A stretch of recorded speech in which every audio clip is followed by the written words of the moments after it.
Chief minister KCR ने वाज़ेह किया है कि भारतीय राष्ट्र समिति का सियासी उरूज कर्नाटक असेंबली इंतखाबात से शुरू होगा। केसीआर ने बीआरएस पार्टी की तश्कील के मौके पर तेलंगाना भवन में मुनक़दा मीटिंग में इस बात का इंकशाफ किया। उन्होंने कहा कि बीआरएस आइंदा कर्नाटक इंतखाबात में जेडीएस पार्टी की मुकम्मल हिमायत करेगी और मुहिम में हिस्सा लेगी।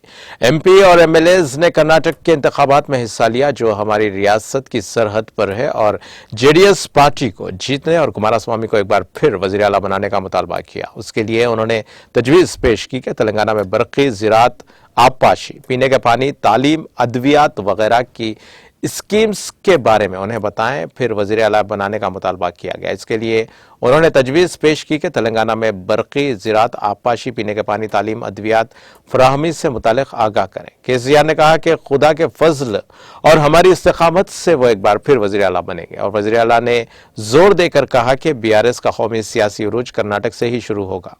केसीआर ने याद दिलाया कि हमने तेलंगाना राष्ट्रीय समिति के नाम पर अवाम के पास आ गए हैं और तेलंगाना रियासत के हुसूल के लिए उसे हासिल किया है। केसीआर ने जोर देकर कहा कि आज हिंदुस्तान की तरक्की में काबिलियत की तब्दीली के मकसद से एक भारतीय राष्ट्रीय समिति में तब्दीली होना एक तारीखी ज़रूरत है।